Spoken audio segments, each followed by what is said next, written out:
Good morning. This is Mary of Ken Buster Ministries. It's time for High Five, and it is Wednesday. We have trouble trying to figure out what day it is when we don't have a schedule. I was thinking about when we're talking about shortage of food and people complaining and things like that. Well, it brought me to Exodus chapter 16. Now, this date on the Hebrew calendar won't happen until for a couple of weeks, because it happened on the 15th day of the second month. But I want to tell you about the manna, how God provided in the wilderness.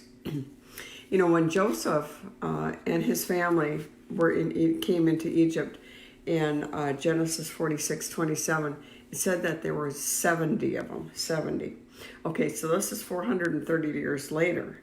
And it said in Exodus 12:37 that there were 600,000 military men of military age. It says men on foot, but there were 600,000.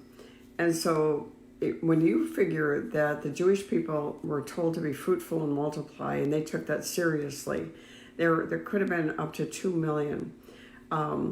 Rick Renner said that most scholars believe that there were 3 million Israelites that left Egypt, and of course there was a lot of Egyptians that left with them. When we come into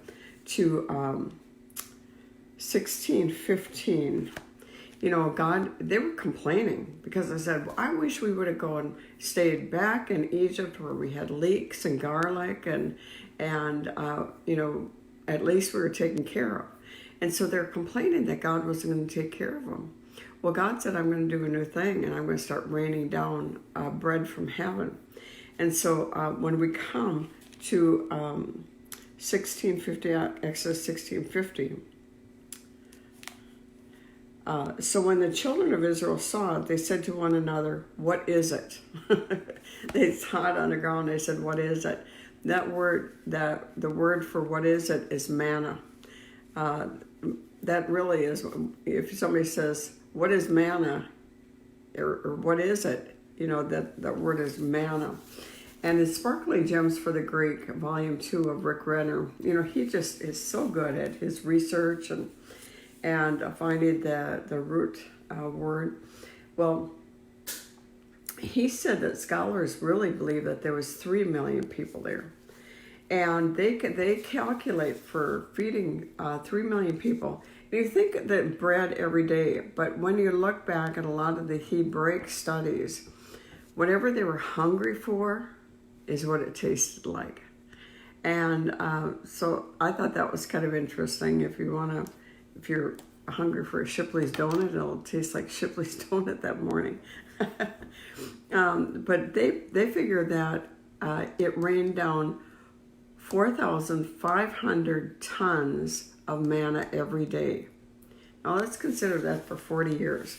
So 5 days it would rain down manna for that day, but on the 6th day it would have double manna, because for the first time ever in their life they were going to start keeping the Sabbath.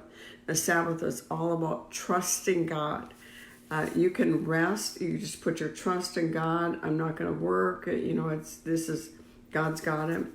And so every 6 days. So when you figure for 40 years, God rained down 4,500 tons of manna for each day.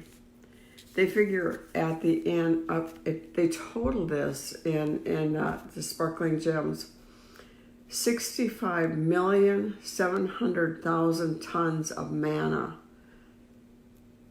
Now, my God is more than enough. We used to sing a song, my God is more than enough. He shall supply all my needs. He is my El Shaddai. He always looks out for me.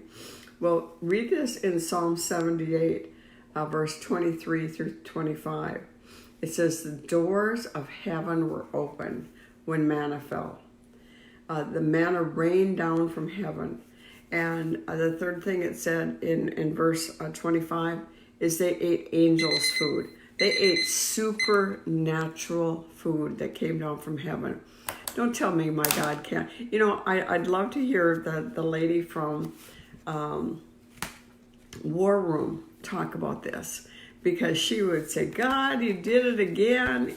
You're taking care of us. It doesn't matter what it looks like. You're taking care of us, even in the worst that we've ever seen. And so just chew upon that a little bit today and think about how God took care of them in the wilderness. Amen. 3 million people in the wilderness with raining down manna and quail. So God bless you. Bye-bye.